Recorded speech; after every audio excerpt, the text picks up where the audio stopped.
Hello दोस्तों, नमस्कार, सत श्री अकाल, आदाब। चलिए आज हम कॉम्पिटिटिव एग्ज़ाम के बारे में, किसी भी और एग्ज़ाम को अगर निकालना है, कॉम्पिटिटिव एग्ज़ाम देना है चाहते हैं तो आप इस बुक को फॉलो कीजिए, क्योंकि इस बुक में हर चीज़ है, हर चीज़ मौजूद है। तो आज हम पढ़ेंगे बिहार दरोगा के लिए कॉम्पिटिटिव एक बुक निकाला गया है, जो पटना में बहुत ही मशहूर कोचिंग है, ज्ञान बिंदु एकेडमी। ज्ञान बिंदु एकेडमी जिसका डायरेक्टर है रोशन आनंद सर, और इसके साथ में है बीटू झा, जो बहुत ही साइंस पढ़ाते हैं। बीटू झा और रोशन आनंद सर जितने हिस्ट्री है, ज्योग्राफी है और पॉलिटी है, ये सब करंट अफेयर को ही देखते हैं। और बीटू झा जो है जो साइंस को देखते हैं। बहुत ही दोनों अच्छे टीचर हैं। आखिर बिहार दुर्गा यानी कोचिंग को दुर्गा फैक्ट्री के नाम से यहाँ पटना में मशहूर है, चारों तरफ है, हर जगह सोशल मीडिया से भी है। दुर्गा फैक्ट्री के नाम से इस कोचिंग को जाना जाता है।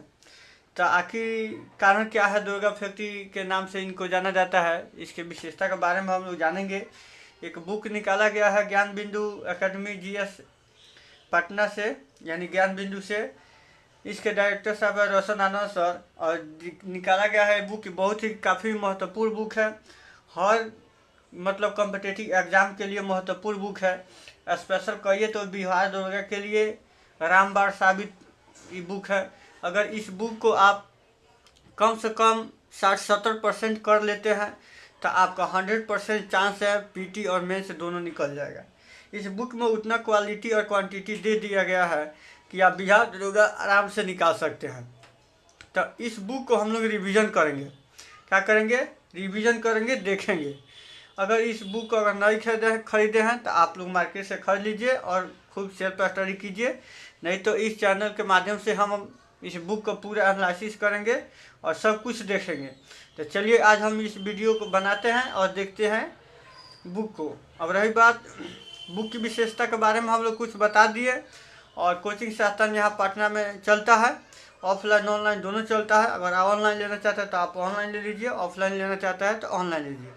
चलिए अब एक और बात कह देते हैं कि अपना जो चैनल है कॉम्पिटिटिव एग्ज़ाम चैनल जो का नाम है, इस चैनल को अगर सब्सक्राइब नहीं किए हैं तो आज से सब्सक्राइब कर दीजिए, क्योंकि इसमें हर चीज़ आपके भविष्य से जुड़ा हुआ बात विचार हर चीज़ आपको मिलेगा। तो चलिए आज हम बुक को हम पढ़ते हैं और देखते हैं।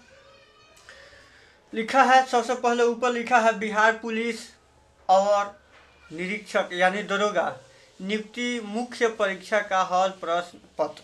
ये एक क्वेश्चन बैंक है, एक क्वेश्चन बैंक नहीं, ये रामबाण है, यानी ब्रह्मशास्त्र है इसे कहिए तो। क्वेश्चन बैंक में इतना एनालिसिस कर दिया गया है कि आप इसको एक बार पढ़ लेते हैं, 2 बार 3 बार रिवीजन कर देते हैं तो आपका पीटी आराम से निकल जाएगा। पीटी और मेंस 100% चांस से निकल जाएगा। इसमें कोई किसी प्रकार की संकोच वाली बात नहीं है। तो चलिए परीक्षा देखते हैं। परीक्षा तिथि जो 22/7/2018 में क्वेश्चन जो पूछा गया था बिहार दरोगा में, उसको हम लोग क्वेश्चन बैंक की इस किताब से देखते हैं। तो लिखा है पहली क्वेश्चन हम देखते हैं, सुनहरा चावल किस रोग के बचाव में सहायक होता है। यानी सुनहरा चावल, इसको कहिए तो भुना हुआ चावल भी बोलते हैं, किस रोग के लिए बचाव में किया जाता है। तो किस रोग के लिए? जीरोथैल्मिया। जीरोथैल्मिया अब जानेंगे कि जीरोथैल्मिया है क्या। विटामिन ए से कौन सा रोग होता है आप लोग जान लीजिए, अगर नहीं जानते हैं तो। विटामिन ए से रतौंधी रोग होता है। क्या होता है? विटामिन ए से रतौंधी रोग होता है। इसी को बचाव में अगर आपको भुना हुआ चावल जो है सुनहरा चावल का उपयोग किया जाता है। यहाँ एनालिसिस कर दिया गया है, इसका आंसर क्या होगा? सी होगा। क्या होगा? सी होगा। सुनहरा चावल जीरोथैल्मिया रोग के बचाव में सहायक होता है। क्या होता है? सुनहरा जो चावल है जीरोथैल्मिया रोग के बचाव में सहायक होता है। ये क्वेश्चन बहुत ही पूछा जाता है कि सुनहरा चावल में कौन सा विटामिन मिलता है, तो विटामिन ए मिलता है। क्या मिलता है? सुनहरा चावल में कौन सा विटामिन मिलता है? विटामिन ए मिलता है। गोल्डन राइस इसको बोलते हैं। क्या बोलते हैं इसको? गोल्डन राइस भी बोलते हैं। तो गोल्डन चावल ओरिजा सैटिवा चावल का वैज्ञानिक नाम है। क्या है? ओरिजा। ओरिजा सैटिवा। सैटिवा क्या है? ओरिजा सैटिवा इसका क्या है? वैज्ञानिक नाम है। चावल का क्या है? वैज्ञानिक नाम है। चावल एक का एक किस्म है। चावल कई प्रकार के होते हैं। तो अगर देहात में देखें तो हई क्या बोलते हैं, सोना मंसूरी अरवा ये सब होता है। तो चावल कई प्रकार का किस्म होता है, उसी किस्म में से क्या है, गोल्डन चावल है, यानी सुनहरा चावल है। सुनहरे चावल का प्रयोग वहाँ करना अधिक लाभदायक होता है, क्या है, लाभप्रद होता है। यानी सुनहरा चावल का प्रयोग कहाँ उपयोग करना सबसे लाभदायक होता है, जहाँ विटामिन ए की कमी होती है। क्या होती है, विटामिन ए। अभी हम बात कर रहे थे विटामिन ए में, जहाँ विटामिन ए की कमी होती है, क्या, जहाँ विटामिन ए की कमी होती है उसकी पूर्ति कौन करता है, सुनहरा चावल। क्योंकि सुनहरा चावल में विटामिन ए की मात्रा मिलती है। क्या पूर्ति कौन करता है, सुनहरा चावल। इसको गोल्डन चावल की खबर 2000 ईस्वी में पता चला। गोल्डन चावल के बारे में खबर जो छपा 2000 ईस्वी में साइकस पत्रिका में प्रकाशित किया जाए। एक साइकस नाम का पत्रिका है, क्या है, एक साइकस नाम का पत्रिका है, जिसमें इस चावल के बारे में चर्चा किया गया था, विज्ञापन निकाला गया था और प्रकाशित किया गया था। किस चावल के बारे में, गोल्डन चावल को प्रकाशित किया गया था। कब, 2000 ईस्वी में। कब हुआ था, 2000 ईस्वी में। अब पॉलिश किया हुआ चावल में थायमिन की कमी होती है। पॉलिश आप लोग समझते हैं, पॉलिश क्या होता है, पॉलिश करने में थायमिन की कमी होती है। विटामिन B1 का रासायनिक नाम क्या होता है, देखिए, इस विटामिन B1 के कमी से क्या होता है, बेरी रोग होता है, बेरी रोग होता है। और इसी को हम विटामिन B1 को क्या बोलते हैं, थायमिन बोलते हैं। देखिए, थायमिन बोलते हैं। और पॉलिश किया हुआ चावल, अब जैसे हालर लोग कराता है, देहात क्षेत्र में अगर बात किया जाएगा तो चावल को हालर कराया जाता है, एक बार और 2 बार हालर कराया जाता है। चावल अगर सही नहीं है तो उसको हालर कराया जाता है। तो इसमें क्या मिलता है, थायमिन की जो क्या होती है, कमी। हालर कराइएगा ना तो थायमिन की क्या हो जाती है, उस चावल में से क्या होती है, थायमिन की कमी होती है। अब देखेंगे मॉन्ट्रियल प्रोटोकॉल किससे संबंधित है। मॉन्ट्रियल प्रोटोकॉल किससे संबंधित है, किससे संबंधित है, विटामिन डी से। क्या होता है, सॉरी, डी। इसका आंसर क्या हो जाएगा, डी हो जाएगा। मॉन्ट्रियल प्रोटोकॉल किससे संबंधित है, डी से। क्या होता है, ओजोन परत का संरक्षण से। इसका जो संबंध है, क्वेश्चन पूछता है कि मॉन्ट्रियल जो प्रोटोकॉल है, मॉन्ट्रियल प्रोटोकॉल, ये किससे संबंधित है, किससे संबंधित है, ओजोन परत से। अब देखेंगे ओजोन परत किसको बोलते हैं हम लोग। ओजोन क्या होता है, पराबैंगनी किरणों क्या करता है, को रोकता है। क्या होता है, पराबैंगनी किरण को आने से रोकता है ओजोन परत, ठीक है। अब इसको देखते हैं, ओजोन परत। अब ओजोन परत का सूत्र क्या होता है, इसका रासायनिक सूत्र क्या होता है, O3। क्या होता है, रासायनिक सूत्र क्या होता है इसका, O3। ओजोन परत का क्या होता है, रासायनिक सूत्र क्या होता है, O3। अब इसका विश्लेषण हम लोग देखते हैं, नीचे लिखा है क्या होता है, इसका आंसर क्या हो जाएगा, डी। मॉन्ट्रियल प्रोटोकॉल किससे संबंधित है, ओजोन परत का संरक्षण सिद्धांत से, ठीक है, संरक्षण से। मॉन्ट्रियल प्रोटोकॉल का संबंध ओजोन परत के संरक्षण से है। क्या है, संरक्षण से है। मॉन्ट्रियल प्रोटोकॉल 1987 ईस्वी में हुआ था। क्या हुआ था, मॉन्ट्रियल प्रोटोकॉल जो लागू हुआ था 1987 ईस्वी में, यानी 1947 में हमारा देश आज़ाद हो गया, उसके बाद से लागू हुआ। तो कब हुआ था, 1987 ईस्वी में। 1987 ईस्वी में क्या होता, मॉन्ट्रियल प्रोटोकॉल।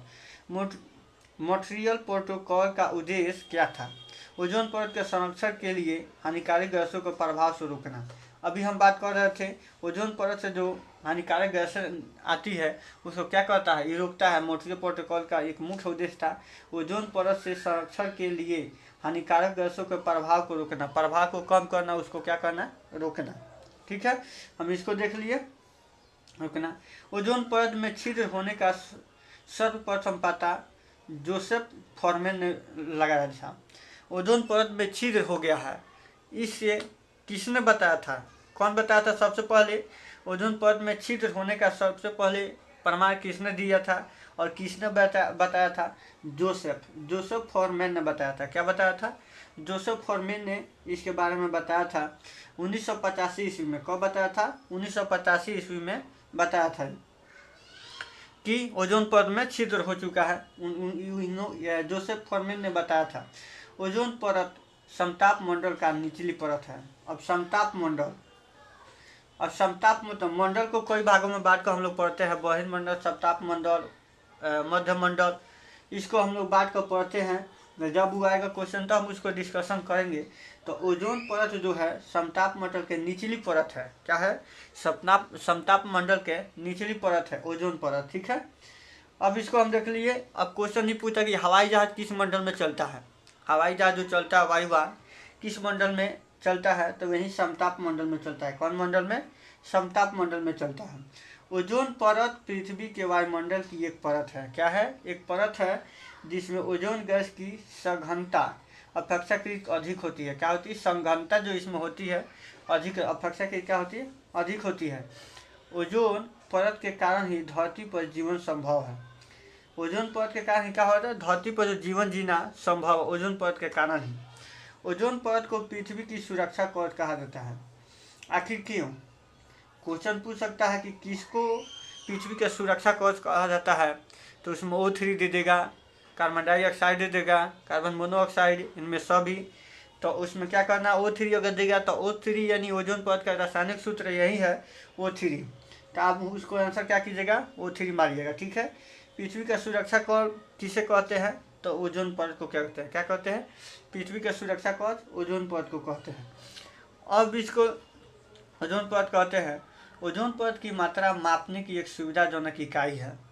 अब ओजोन परत जो है इसको किससे मापते हैं? इसकी एक इकाई है। कौन सी इकाई है? इसको हम देखते हैं। ओजोन परत को मापने के लिए क्या है? डॉप्सन का एक इकाई होता है, डॉप्सन इकाई होता है। ओजोन परत किससे मापा जाता है? डॉप्सन के इकाई से। क्या मापा जाता है? डॉप्सन के इकाई से ओजोन परत को मापा जाता है। देखिए यहाँ डॉप्सन लिखा है, डॉप्सन के इकाई से मापा जाता है। ओजोन परत को क्लोरोफ्लोरोकार्बन CFC गैस मुख्यतः क्षति पहुंचाता है। अब क्वेश्चन पूछता है क्लोरोफ्लोरोकार्बन क्या है? क्लोरोफ्लोरोकार्बन एक ऐसा गैस है जो ओजोन परत को क्षति पहुंचाता है। क्या पता? हानि पहुंचाता है। ओजोन परत पर पराबैंगनी किरण के हानिकारक प्रभाव से रक्षा करता है। क्या करता है? अभी हम ऊपर देखे थे, पराबैंगनी किरण के प्रभाव को क्या करता है? रोकता है, उसे सुरक्षा प्रदान करता है। ठीक है। अब हम लोग देखते हैं वन्य जीव संरक्षण। वन्य जीव संरक्षण में हम लोग देखते हैं, अब कहता है 2002 ईस्वी में वन्य जीव संरक्षण अधिनियम 1972 ईस्वी में संशोधन कर इसमें संरक्षण रिजर्व एवं समुदाय रिजर्व को जोड़ा गया। क्या था? 2002 में क्या हुआ था? 2002 में वन्य जीव संरक्षण अधिनियम 1972 इसमें पारित किया गया था। और उसमें क्या कहता है? संरक्षण रिजर्व और समुदाय रिजर्व को क्या कहता है? जोड़ा गया था। इसके समुदायों को अधिकारों में कमी किए बिना वन्य जीवों की संरक्षण सुनिश्चित किया जाता था। क्या था? सुनिश्चित किया जाता है। कॉक्स की खाड़ी समुद्रीय राष्ट्रीय पार्क है। अब कॉक्स की खाड़ी के बाद अगर यहाँ किया है तो हम लोग चर्चा कर लेते हैं कि कॉक्स की खाड़ी है कहाँ। कॉक्स अगर गुजरात, अब लोग मैप पढ़े हैं तो गुजरात में है। क्या है? कॉक्स का रण, कॉक्स के खाड़ी, कॉक्स का एक और होता है कहाँ है ये? गुजरात में। कहाँ है? कॉक्स की खाड़ी कहाँ है? समुद्री तट का है, गुजरात में। राष्ट्रीय पार्क है जो गुजरात में है। देखिए अभी यहाँ दे दिया है कहाँ है जो कॉक्स की खाड़ी समुद्री राष्ट्रीय पार्क कहाँ स्थित है? गुजरात में। और गुजरात में कहाँ है? जामनगर में है। कहाँ है? जामनगर में स्थित है। भारत का प्रथम समुद्री राष्ट्रीय पार्क कौन है? क्वेश्चन पूछ सकता है, भारत का प्रथम समुद्री राष्ट्रीय पार्क कौन है? तो यही कॉक्स की खाड़ी राष्ट्रीय पार्क। कौन है? कॉक्स की खाड़ी राष्ट्रीय पार्क है। कॉक्स की खाड़ी राष्ट्रीय पार्क को हम देख लिए। यहाँ प्रथम समुद्री पार्क कौन है? कॉक्स की खाड़ी। यहाँ हम लोग देख लिए भारत के प्रथम समुद्री राष्ट्रीय पार्क कौन है? कॉक्स की खाड़ी। कौन है?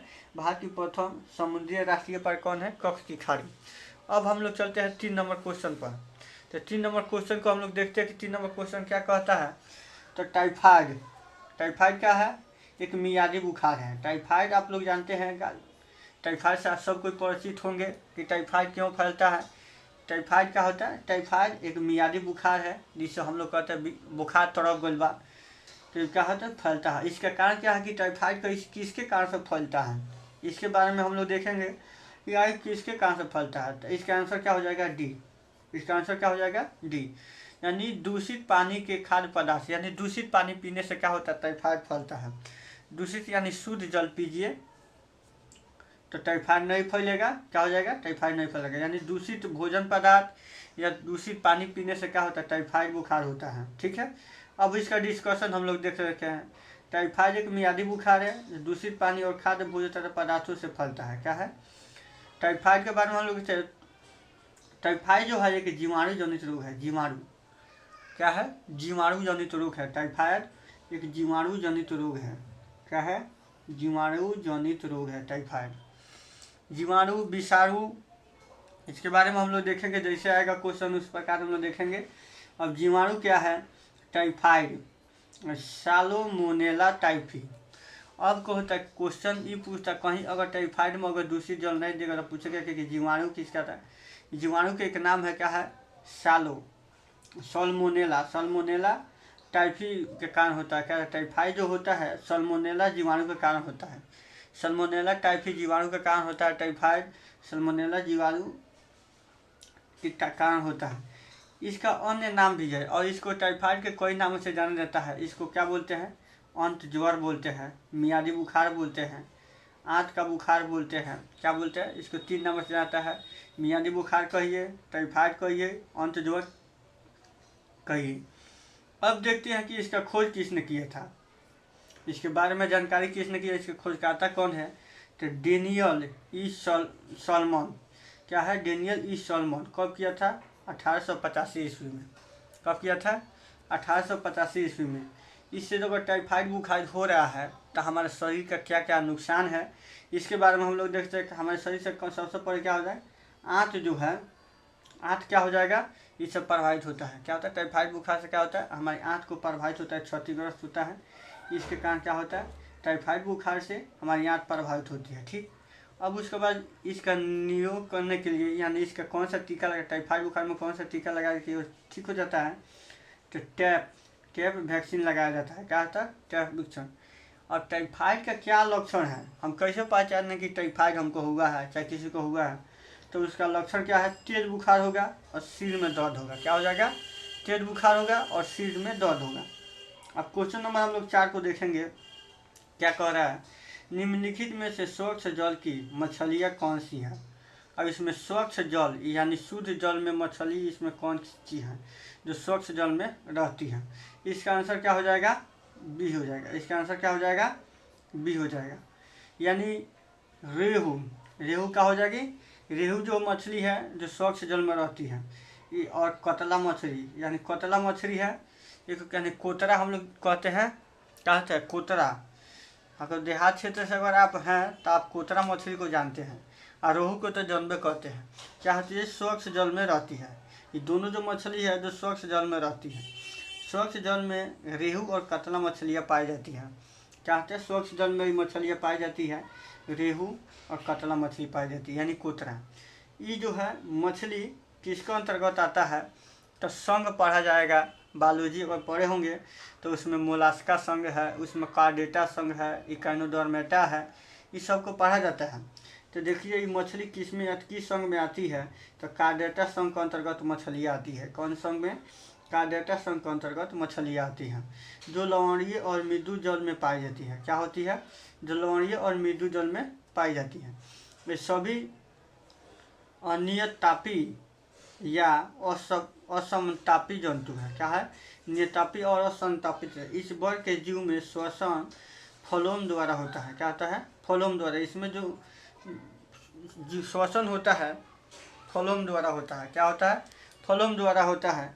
ये जल में अंडे देने वाली वर्टिब्रेट है। मछली जो है ये जल में क्या होती है, अंडा देती है। इसको क्या बोलते हैं, वर्टिब्रेट बोलते हैं। क्या होता है, वर्टिब्रेट बोलते हैं। मत्स्य वर्ग में शार्क। अब देखिए, और मछली के वर्ग में कई प्रकार की मछली होती है। और मत्स्य वर्ग में देखिए एगो शार्क है, टारपीडो है, भेटकी है, हिप्पोकैम्पस है। क्या है, हिप्पोकैम्पस। क्या है, हिप्पोकैम्पस। क्या है, हिप्पोकैम्पस।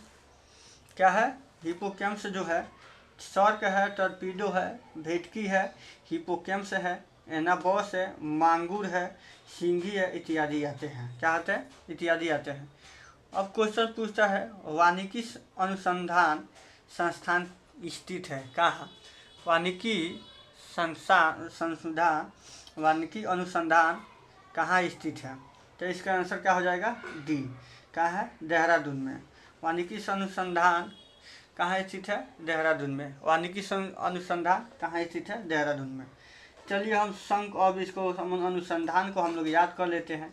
भारतीय सर्वेक्षण विभाग संस्थान कहाँ है? भारतीय सर्वेक्षण विज्ञान संस्थान कहाँ स्थित है? देहरादून में। कहाँ है?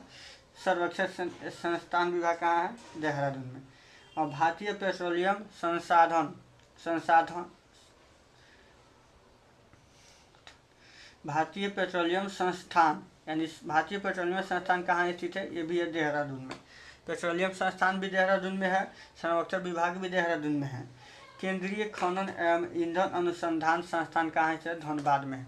कहाँ है? धनबाद में है। भारतीय मौसम वेधशाला कहाँ स्थित है? पुणे में। भारतीय मौसम वेधशाला कहाँ स्थित है? पुणे में। प्लाज्मा अनुसंधान संस्थान कहाँ है? गांधीनगर में। कहाँ है? प्लाज्मा अनुसंधान कहाँ है? गांधीनगर में। भारतीय खगोल संस्थान कहाँ स्थित है? बेंगलुरु में। भारतीय संस्थान कहाँ स्थित है? भारतीय खगोल संस्थान कहाँ स्थित है? बेंगलुरु में। जीवाणु प्रौद्योगिकी संस्थान कहाँ है? चंडीगढ़ में। जीवाणु प्रौद्योगिकी संस्थान कहाँ है? चंडीगढ़ में। रमन अनुसंधान संस्थान कहाँ है? बेंगलुरु में। भाभा अनुसंधान कहाँ है? ट्राम्पे में। ये जो है महत्वपूर्ण है, इसको याद कर लीजिएगा। और किताब है तो किताब खरीद लीजिए, नहीं खरीदे हैं तो इस चैनल के माध्यम से आप लोग को याद कर लीजिएगा। भाभा अनुसंधान कहाँ स्थित है? ट्राम्पे में। भाभा अनुसंधान संस्थान कहाँ स्थित है? ट्राम्पे में। चलिए हम अगले क्वेश्चन के बारे में देखते हैं क्या कह रहा है अगला क्वेश्चन। ठीक है, तो अगला क्वेश्चन हम लोग देखेंगे।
चलिए हम अगला क्वेश्चन अब देखेंगे। 6 नंबर क्वेश्चन देखेंगे।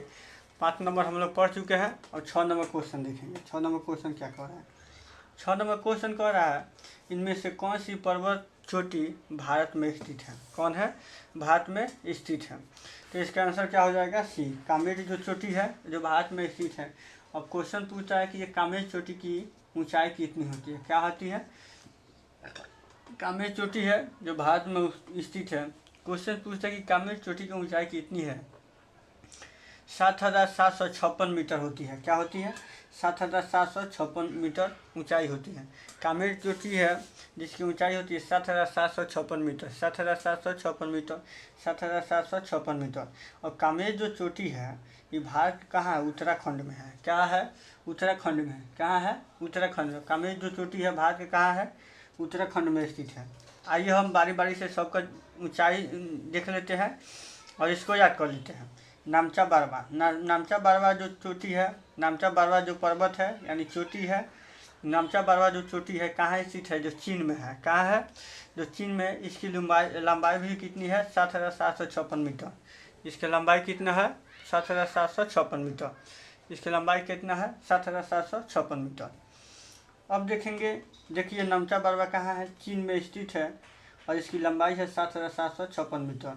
मैकाली जो पर्वत है, मैकाली जो नेपाल और चीन के बीच में स्थित है। कहाँ है? नेपाल और चीन के बीच में स्थित है। इसकी जो ऊंचाई है 8,881 किलोमीटर। कितना है? 8,881 किलोमीटर। कितना है? 8,881 किलोमीटर। 8,881 किलोमीटर। अब अन्नपूर्णा है जो नेपाल में है। कहाँ है? नेपाल में अधिक मात्रा में पर्वत है। नेपाल एक पहाड़ी क्षेत्र है। क्या है? नेपाल एक पहाड़ी क्षेत्र है। अन्नपूर्णा जो पहाड़ी है पर्वत है कहाँ है? नेपाल में। इसकी लंबाई मतलब ऊंचाई कितनी है? 8,078 मीटर। 8,078 मीटर है। कितना है? 8,078 मीटर। तिरमिची जो पहाड़ी है पाकिस्तान में स्थित है, पाकिस्तान में स्थित है। इसकी जो ऊंचाई है 7,248 मीटर, 7,228 मीटर, सॉरी 7,228 मीटर होता है। नंदा देवी जो पर्वत है जो भारत में स्थित है, कौन कौन थे भारत में जो स्थित है, नंगा पर्वत भी भारत में स्थित है। इसकी ऊंचाई कितनी है 7,817 मीटर, 8,126 मीटर। अब देख लेते हैं जापान के योकोहामा शहर में वर्ष 1994 ईस्वी में संयुक्त राष्ट्र संघ सदस्य देशों का सम्मेलन जिस संदर्भ में किया गया है, किस संदर्भ में किया गया है, इसका आंसर क्या हो जाएगा, ए। क्या हो जाएगा, प्राकृतिक आपदा नियंत्रण के लिए। क्या किया गया है, प्राकृतिक आपदा नियंत्रण के लिए क्या किया गया है, प्राकृतिक आपदा नियंत्रण के लिए किया गया है। यानी जापान के योकोहामा शहर में 1994 में संयुक्त राष्ट्र सदस्य देशों का सम्मेलन प्राकृतिक आपदा नियंत्रण के लिए किया गया था। अब देखेंगे 8 नंबर क्वेश्चन, भारतवर्ष का नूनामती तेल शोधक कारखाना कहाँ स्थित है। यानी नूनामती भारत में है, नूनामती तेल शोधक कारखाना कहाँ स्थित है, कहाँ है, असम में। नूनामती तेल शोधक कारखाना कहाँ स्थित है, असम में। नूनामती तेल शोधक कारखाना कहाँ स्थित है, असम में। अब देखेंगे इसका डिस्कशन, भारतवर्ष का नूनामती तेल शोधक कारखाना असम में स्थित है, कहाँ है, असम में स्थित है।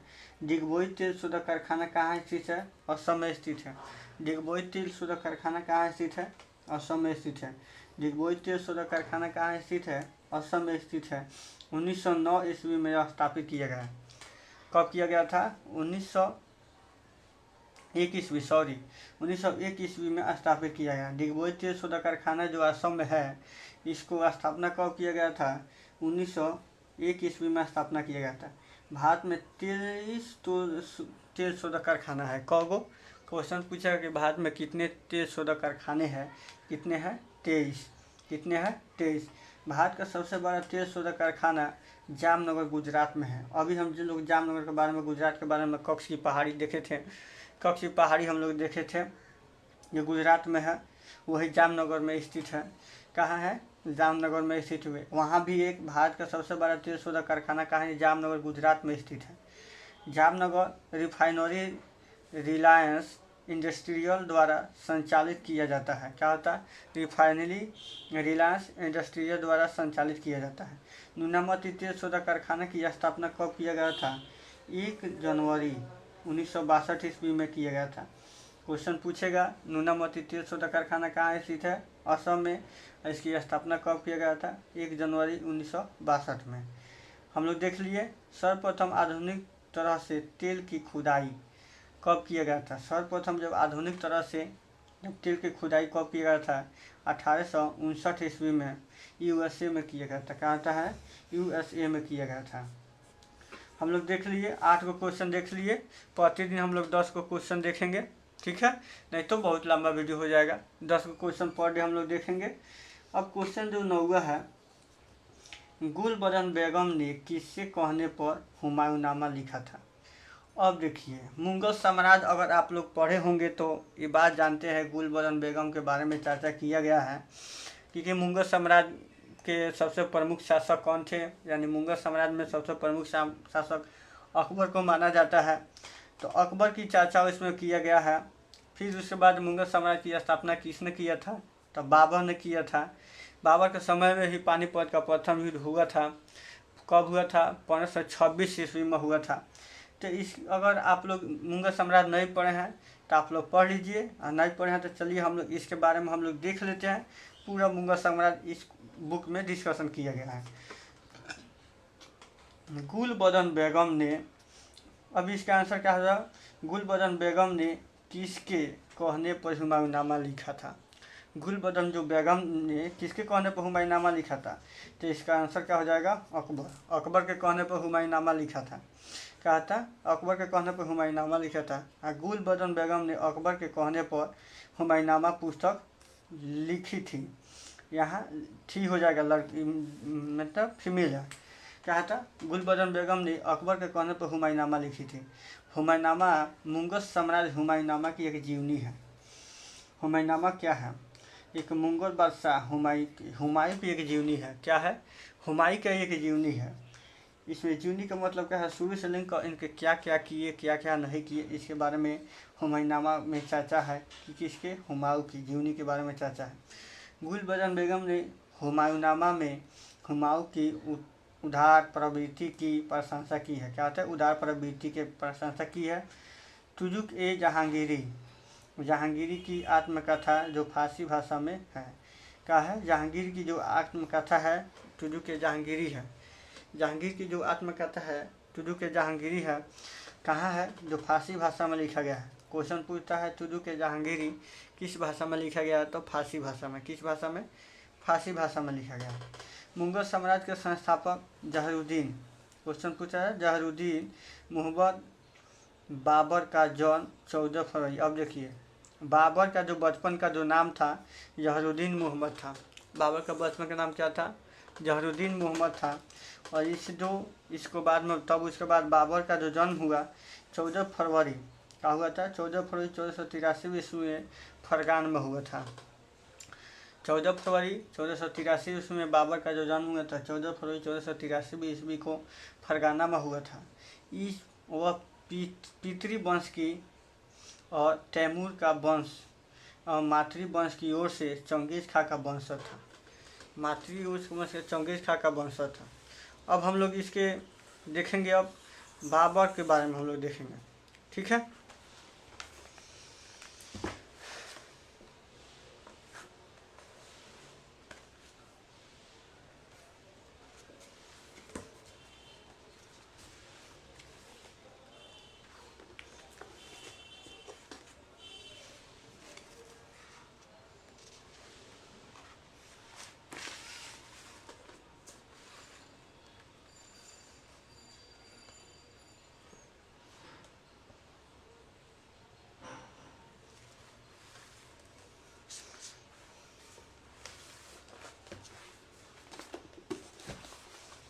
चलिए बाबर के बारे में हम लोग देखते हैं।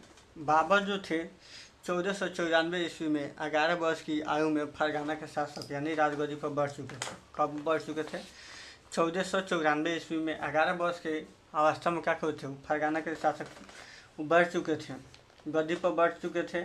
फरगाना जो इनका जन्म हुआ था फरगाना में हुआ था। बाबर भारत पर आक्रमण करने से पहले बाबर ने क्या किया था? काबुल को जीता और क्या था? बुखारा को, खुरासान और समरकंद के विजय को प्राप्त किया। बाबर ने 1507 ईस्वी में काबुल के जीतने के बाद बादशाह की उपाधि धारण की। क्वेश्चन पूछता है कब? काबुल के जीतने के बाद। बाबर ने जब काबुल को जीत लिया तो बादशाह की उपाधि धारण कर लिया था। कब? 1507 ईस्वी में। बाबर ने काबुल पर विजय कब पाया था? 1507 ईस्वी में। बाबर ने काबुल पर विजय कब पाया था? 1507 ईस्वी में। और जब विजय प्राप्त किए उसके बाद क्या किया उन्होंने? बादशाह की उपाधि धारण की। पानीपत का प्रथम युद्ध कब हुआ था? 21 अप्रैल 1526 ईस्वी में। पानीपत का प्रथम युद्ध कब हुआ था? 21 अप्रैल 1526 ईस्वी में। यह युद्ध बाबर और इब्राहिम लोदी के मध्य हुआ था। बता रहे थे कि पानीपत का प्रथम जो युद्ध है बाबर के बीच में हुआ था, बाबर के साथ इब्राहिम लोदी के साथ भी हुआ था। क्या होता है? इब्राहिम लोदी और बाबर के बीच हुआ था। इसमें बाबर की जीत हुई और इब्राहिम लोदी की हार हुई। खानवा का युद्ध जो है 17 मार्च 1527 ईस्वी में हुआ था। खानवा का युद्ध क्वेश्चन पूछता है कि बाबर द्वारा लड़ा गया युद्ध कौन कौन से है? तो पानीपत का प्रथम युद्ध हो जाएगा। उसके बाद खानवा का, यानी पानी पियो खाना खा आ चांदा दो घरे जा, ये ट्रिक है। पानी पियो खाना खा चांदा दो घरे जा। अब हम लोग देखेंगे खानवा का युद्ध 17 मार्च 1527 ईस्वी में हुआ था। क्या हुआ था? 17 मार्च 1527 ईस्वी में राणा सांगा के बीच हुआ था। बाबर और राणा सांगा के बीच हुआ था। बाबर और राणा सांगा, जिसमें बाबर ने जीता और इन्होंने गाजी की उपाधि भारत कर ली। चंदेरी का जो युद्ध हुआ था 29 जनवरी 1528 में हुआ था। क्या हुआ था? चंदेरी का जो युद्ध हुआ 1528 ईस्वी में। ये सब ऑब्जेक्टिव क्वेश्चन बड़ी पूछता है। कि चंदेरी का युद्ध कब हुआ था? 29 जनवरी 1528 ईस्वी में। किसके बीच हुआ था? मेदिनी राय और बाबर के बीच हुआ था। इसमें बाबर की जीत हुई। घाघरा का जो युद्ध हुआ 6 मई 1529 ईस्वी में। घाघरा का जो युद्ध हुआ 6 मई 1529 ईस्वी में, इसमें बाबर और अफगानों के बीच हुआ, जिसमें क्या था? बाबर द्वारा लड़ी गई अंतिम यह लड़ाई थी। अब देखते हैं अकबर के बारे में। अकबर का जो शासनकाल है 1556 से लेकर 1605 ईस्वी तक चला। अकबर का जो शासनकाल है 1556 से लेकर 1606 ईस्वी तक चला। अकबर का शासनकाल 1556 से लेकर 1606 ईस्वी तक चला। अकबर का शासनकाल 1556 ईस्वी से लेकर 1605 ईस्वी तक चला। पानीपत की दूसरी लड़ाई। अब देखते हैं पानीपत की दूसरी लड़ाई किनके बीच हुआ था? तो 5 नवंबर 1556 ईस्वी में हुआ था। किनके बीच हुआ था? अकबर और हेमू के बीच हुआ था। कब हुआ था? अकबर और हेमू के बीच हुआ था। तो चलिए हम अकबर तक छोड़ते हैं, क्योंकि बहुत लंबा वीडियो लगता है, हो जाएगा तो आप लोग भी उतने अच्छे से नहीं देख पाइएगा। चलिए हम अकबर के, और इसके बाद हम लोग क्वेश्चन की चर्चा करेंगे, फिर अकबर पढ़ेंगे और जहांगीर की चर्चा करेंगे। चलिए ठीक है। अगर इस चैनल को अगर सब्सक्राइब नहीं किए हैं तो चैनल को सब्सक्राइब कर लीजिएगा। कॉम्पिटिटिव एग्ज़ाम क्या है? चैनल का जो नाम है कॉम्पिटिटिव एग्ज़ाम। जाइए और चैनल को सब्सक्राइब कीजिए और अपने दोस्तों के पास शेयर कीजिए। ये जो बुक है बहुत ही महत्वपूर्ण है, बिहार दरोगा स्पेशल। ठीक है।